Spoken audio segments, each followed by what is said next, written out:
dhammaantiin gacalayaal waxaynu runtii jeclaan lahayn in cudurka safmarka ahi inaga dhammaado oo waxaynu ku rajo qabnay in kirismaska sannadkani noqdo sidii hore ee caadiga ahayd laakiin xaaladdu waxay hadda maraysaa meel adag taasoo qasab ka dhigaysa in la soo rogo tallaabooyin cusub oo lagu xakameeyo cudurka culayska ku iman kara adeegyada caafimaadka iyo khatarta faafidda omikron oo si fudud u faafa ayaa hadda qasab ka dhigaya in waddanka lagu soo rogo tallaabooyin cusub oo kuwii hore ka adag waxaase weli jira waxyaalo badan oo aan laga ogeyn omikron laakiin waxaa muuqata in isqaadsiinta omikronku ka daran yahay isqaadsiinta nooca deltada oo muddo aynu la noolayn waxaa kale oo la og yahay in qofku fayruskan qaadi karo isagoo si buuxda u tallaalan taas darteed waxaa muuqata in tallaalku aanu dadka si wacan uga difaacayn qaadista fayruska laakiin arrintan weli aqoon badan looma laha nasiib wanaag waxaa muuqata in tallaalku dadka si wacan uga difaacayo inay aad ugu bukoodaan omikronka welina lama arag waxyaalo muujinaya in fayruskani ka daran yahay noocyadii hore yoolku wuxuu la mid yahay kii toddobaadkii hore waana waxa ay dowladdu go'aamadeeda ku salayn doonto waa in laga hortago in culaysku ka bato cisbitaalada iyo adeegyada caafimaadka iyo daryeelka waa in isqaadsiinta la yareeyo si looga hortago in dad badan hal mar wada bukoodaan isla markaana ma la rabo tallaabooyin keenaya in bulshada la xidho taasoo si aan loo baahnayn u saamaynaysa nolosha carruurta iyo dhallinyarada waynu ognahay khasaaraha ka imanaya in bulshada la xidho in ujeeddooyinkan laysu dheeli tiro maaha wax fudud xaaladdu ma aha mid sahlan isqaadsiinta deltada iyo omikronka ayaa labaduba hadda ku sii badanaya norway tirada bukaanka covid-19 ee la dhigayo cisbitaalada iyo qaybaha dadka aad u bukooda ayaa weli kordhaya bukaanka koronaha ee cisbitaalada norway hadda jiifa waxay ku dhow yihiin tiradii ugu badnayd ee gugii 2020 waxaannu raacnaa talooyinka hay'adaha aqoonta u leh arrimahan warka hay'adaha caafimaadkuna wuu cad yahay durba waxaa dhow in culaysku ka bato cisbitaallo door ah iyo degmooyin badan waxaa yaraaday dhakhaatiirta joogtada ah iyo awoodda qaybaha dadka aad u buka ee cisbitaallada waa laba wax oo muddo isa soo tarayay dhaqaale dheeraad ah ayaannu ugu darnay miisaaniyadda sannadka dambe laakiin isbeddel degdeg ah ma imanayo hadda haddii bukaanka aad u xanuunsanaya uu si degdeg ah u bato waxaa toddobaadyo gudahood dhici karta in adeegyada caafimaadka laga heli waayo gargaarka caafimaadka ah ee laga rabo oo ay caawin kari waayaan bukaanka covid iyo bukaanka kale sida bukaanka kansarka qaba ama bukaanka u baahan gargaar degdeg ah waa sida xaaladdu hadda noola muuqato waxaanay u badan tahay in omikron waddankoo dhan gaadhay taas ayaana lagu xisaabtamaya taas darteed waxaannu hadda soo saaranay tallaabooyin cusub oo waddankoo dhan ah waana tallaabooyin si toos ah u saamaynaya nolosha dadka ujeeddadu waxa weeye in la yareeyo isu imaanshaha dadka islamarkaana carruurta iyo dhallinyarada laga ilaaliyo culayska intii la karo iyadoo aan bulshadana la xidhin tallaabooyinka ugu muhiimsan ee aannu soo wadno waa kuwan dadka waxaa laga codsanayaa inay yareeyaan dadkay u dhowaanayaan ka feker waxa arrintan laga wado wax tiro ah sheegi mayno laakiin hadda waaye aragnimo ayaynu leenahay oo waynu ognahay waxaa laga wado yaraynta dadka la isu dhowaanayo mitirkii waa la soo celiyey ka fogow dadka waxaannu ku talinaynaa in martida guryuhu noqdaan ugu badnaan 10 qof iyo 20 qof maalinta ciidda kirismaska ama sannadka cusub ama maalmaha kale kirismaska waxa wacan in dibadaha lagu kulmo haddii la awoodo waxa wacan in dibadda lagu jimicsado jimicsiga ama tababar gudaha ahna ma wacna in laga bato 20 qof oo 18 sano ka weyn waxaa waajib noqonaya in la xidho afdabool haddii aan la kala fogaan karin shirkaduhu waa inay shaqaalaha u fududeeyaan inay guriga ku shaqeeyaan markay suurtagal tahay ugu dambayntii waxaan ku celinayaa arrinta ugu muhiimsan ha la qaato tallaalka haddii ay tahay irbadda koowaad talabaad ama ta saddexaad waxa soo badanayana dadka irbadda saddexaad hadda loogu yeedhayo qaata tallaalka waxbuu ka tarayaa la dagaalanka fayruska deltada iyo xataa omikronka tallaabooyinkani waxay keenayaan in carruurta iyo dhallinyarada laga ilaaliyo culayska intii suurtagal ah. soo jeedinta ah in 1 mitir la kala fogaado ma qusayso carruurta jirta da'da xanaanooyinka carruurta iyo dugsiyada hoose. iyaga waa loo ogol yahay marti ka badan inta dadka waaweyn haddii carruurtu hal fasal ama hal koox ka wada tirsan tahay. carruurta iyo dhallinyaradu si caadi ah ayay u tababaran karaan. waxaa waajib noqon doona in xanaanooyinka carruurta iyo iskuulladu u shaqeeyaan qaab isqaadsiinta ka hortegaysa. weli lama go'aamin, laakiin degmooyinku ha u diyaargaroobaan in iskuullada iyo xanaanooyinka la gelin karo heerka huruudda ah. way wacan tahay in arrintaas diyaar loo ahaado. jaamacaduhu ha isu diyaariyaan kordhinta cashar-bixinnada digitaalka ah. waxaan ku noqonayaa xilliga kirismaska. waxaa lagu talinayaa in martida guryaha lagu casuumayo laga dhigo ugu badnaan 10 qof marka laga reebo dadka guriga degan. laakiin waa la ogol yahay in hal mar 20 qof oo martiya la casuumo xilliyada kirismaska ama sanadka cusub haddii 1 mitir la kala fogaan karo. qodobadan oo faahfaahsan waxaa laga helayaa barta dowladda ee reeringan.nu qaybaheeda koronaha ku saabsan.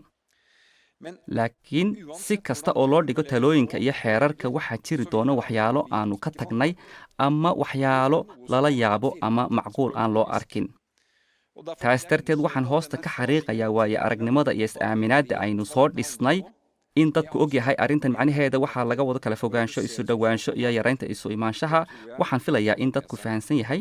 waxaan filayaa in dadku garanayo ujeedooyinka talooyinka iyo xeerarka. waa in la yareeyo isu imaanshaha, waa in la kala fogaado. sidaas ayaa xaaladda lagu xakamayn karaa, taasoo ah yoolkeenna. wasiirka caafimaadka ayaa mar dhow guud mari doona tallaabooyinka cusub ee waddankoo dhan ah ee khuseeya goobaha caweyska, qabanqaabooyinka iyo xeerarka karantiilka.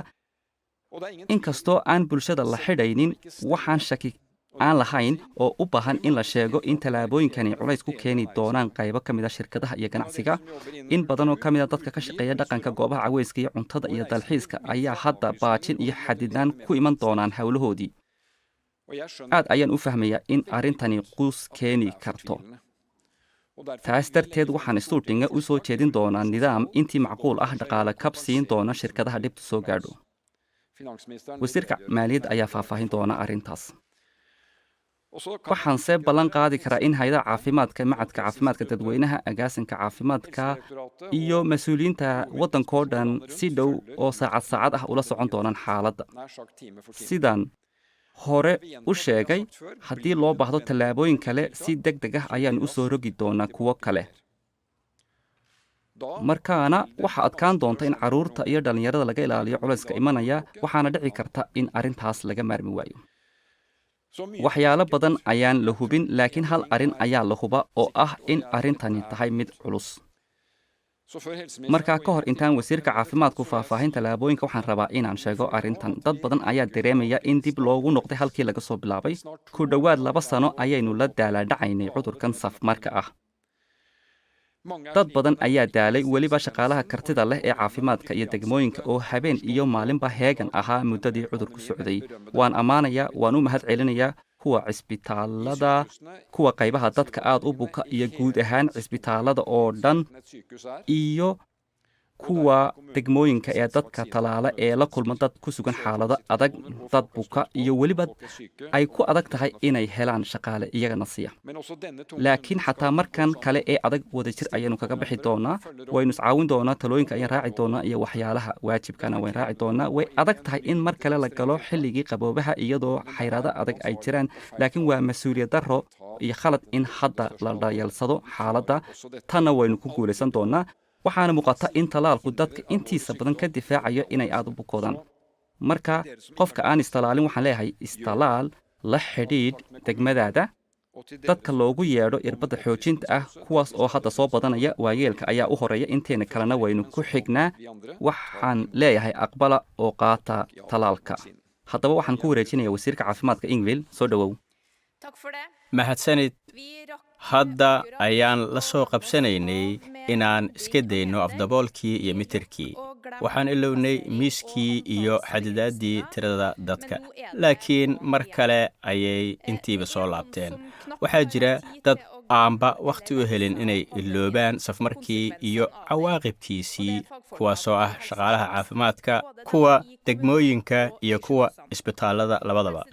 agaasinka caafimaadku wuxuu caddaynayaa inuu culays saaran yahay awoodda adeegyada caafimaadka iyo daryeelka ee degmooyin badan, taas oo sababtu tahay in bulshada si buuxda dib loogu furay oo la yareeyey tillaabooyinkii guud ee safmarka. Sabab kale ayaa ah dhakhaatiirta iyo kalkaalisooyinka caafimaadka oo yar, iyada oo uu cadaadis badan saaran yahay dadka dubdhexaadka u ah maareynta safmarka.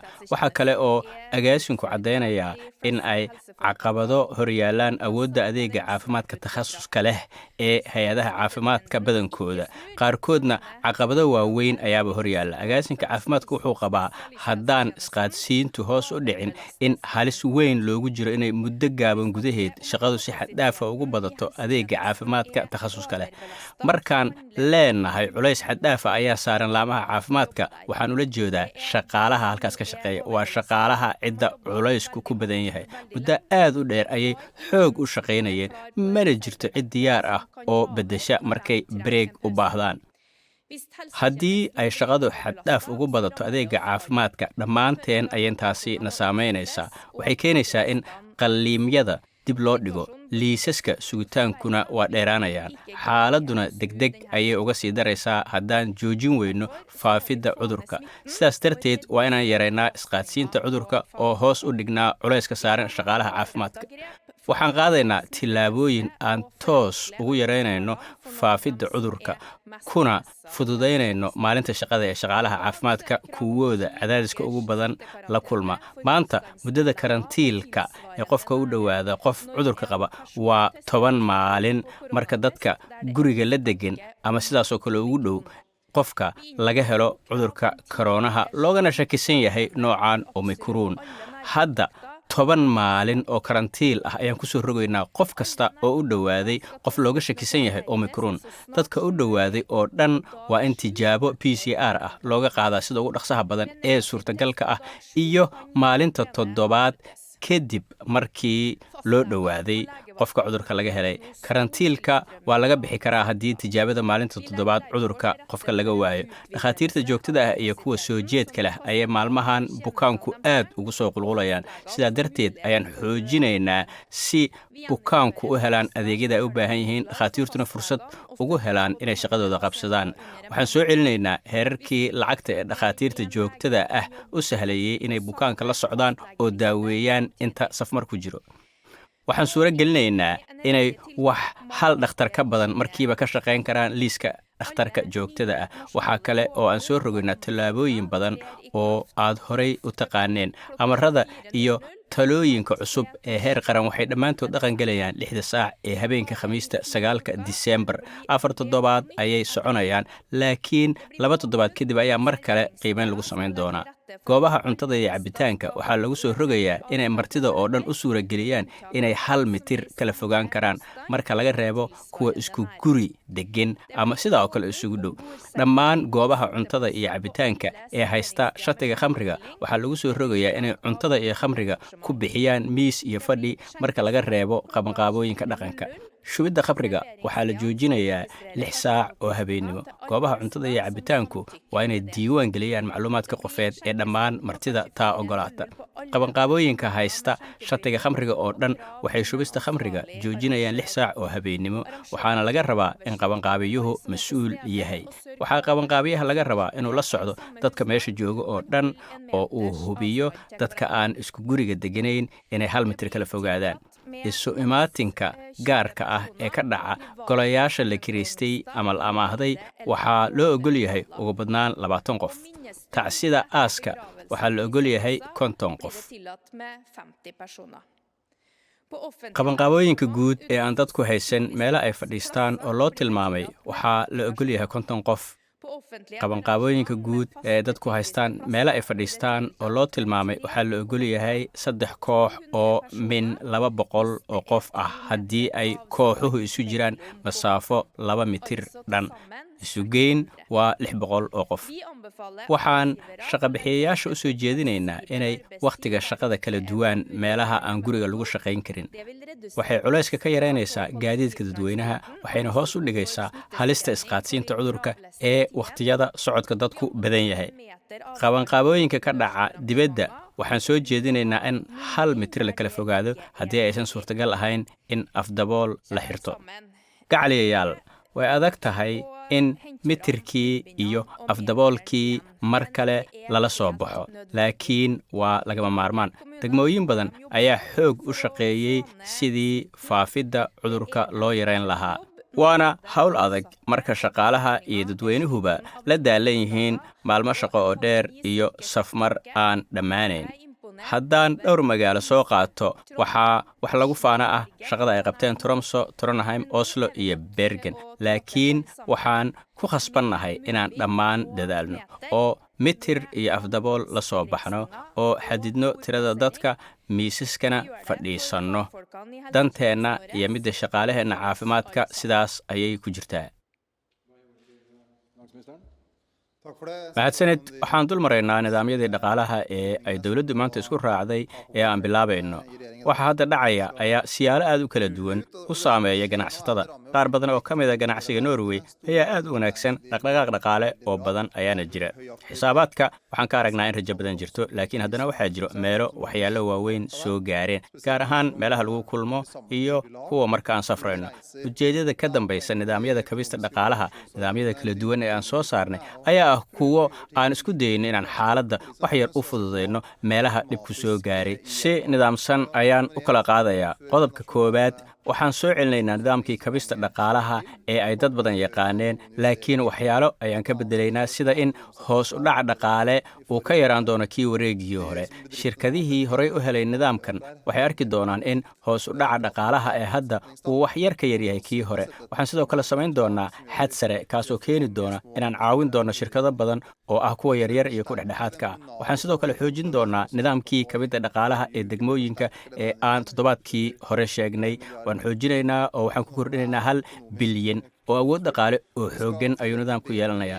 nidaamka laftigiisana waan wanaajinaynaa si uu u lahaado shuruudo loo siman yahay oo u ahaado mid wax laga bedeli karo oo deegaanada la waafajin karo.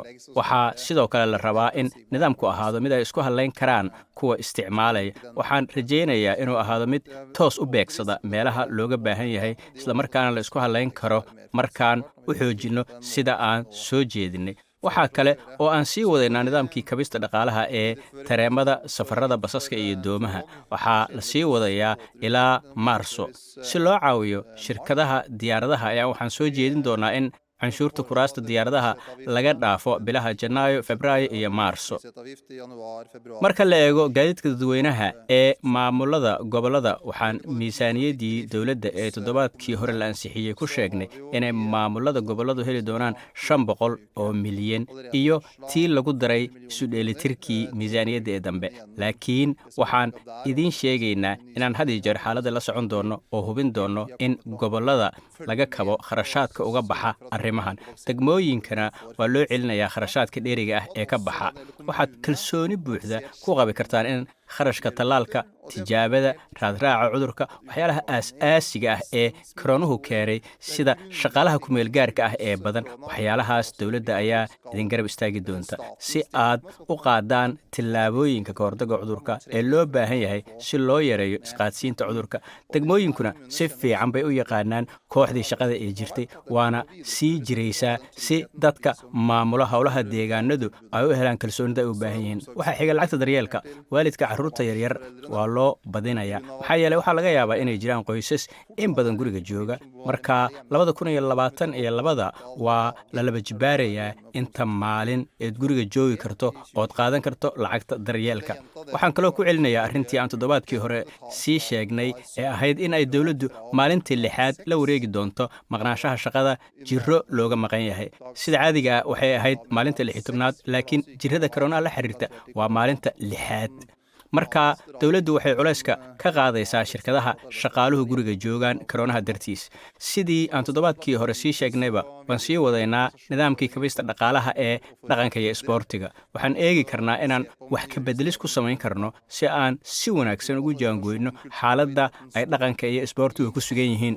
waxaan sidoo kale xadkii dakhliga ka dhaafaynaa ardayda ka shaqeeya iskoolada, xanaanooyinka carruuraha iyo caafimaadka, waayo waxaan rabnaa in la helo shaqaale caawiya goobaha caqabadaha caqabaduhu la soo gudboonaadeen. dad badan ayuu wareegani ku adkaa, laakiin waxaa taas beddelkeeda jira. waana mid wanaagsane in dhaqaalaha norwejigu aad u fiican yahay. shirkado aad u badan baa lacag fiican samaynaya, laakiin midda muhiimka ayaa waxay tahay in la caawiyo kuwa ay caqabadaha dheeriga ah ku keeneen tillaabooyinka cusub ee ka hortagga cudurka. waxaa iyana jira degmooyinka iyo gobollada kuwa fuliya tillaabooyinka waddanka lagu soo rogay.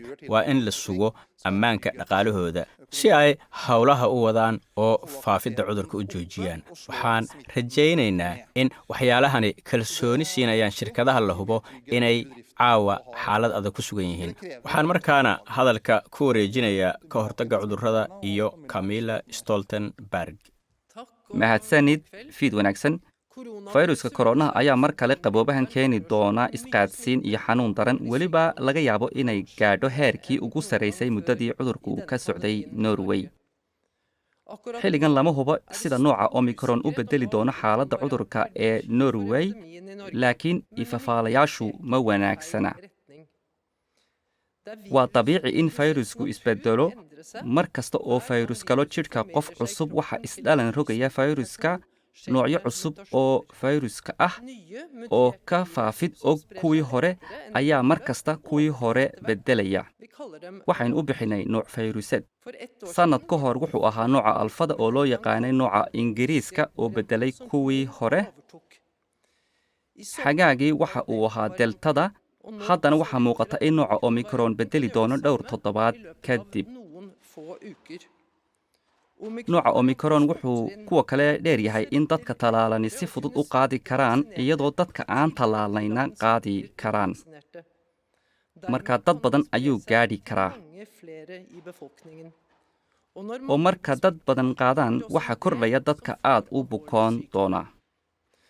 sidaa waxaa lagu arkay nooca deltada, waxaana la filayaa in omicron ka sii darnaan doono. difaaca laga helay tallaalka ayaa si wacan inooga difaacay xanuunka daran ee alfada iyo deltada. sidaasoo kale ayaannu ka filaynaa omicronkana. waxaa muuqata in dad intii hore ka badani qaadi doonaan omicronka, laakiin laysma laha waxay ugu bukoon doonaan si ka daran noocii deltada.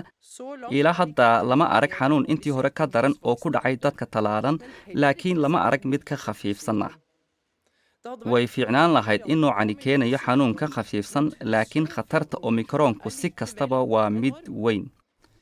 haddii dadka fayruska qaaday bataan, waxaa badanaya dadka bukoonaya. waxaynu rajayn karnaa ta ugu sahlan, laakiin ma ogin wax badan. markaa waa in loo diyaargaroobo ta ugu daran. wax badan kama ogin ilaa heerka omicron keenaya xanuun daran. wax badan kama ogin ilaa heerka tallaalku dadka ka difaacayo qaadista, ama ilaa heerka uu ka difaacayo xanuun daran. sida kalena wax badan kama ogin dhaqsaha faafidda, laakiin waxaa muuqata inuu deg deg u faafayo. taasoo keliya ayaaba ah wax daran. aqoon cusub ayaa imanaysa. warar wacan ayaa iman kara. way dhici kartaa in aanu khalad fahanay ama ka badbadinay, laakiin ha loo diyaargarooba in ay sida kalena noqon karto. cilmi cusub oo la hubo wakhti ayaa la sugaa. taas darteed waa in la hakiyo faafidda nooca deltada oo la daahayo omicronka, si degmooyinka iyo cisbitaalladu qaban karaan howlahooda, si dad kale loo gaadhsiiyo irbadda saddexaad ee tallaalka, iyo si loo yareeyo dadka aad u bukoonaya toddobaadyada soo socda. waa sababta aanu dowladda u siinay talooyin ku saabsan in deg deg loo dhaqangeliyo tallaabooyin cusub. waad mahadsantiin.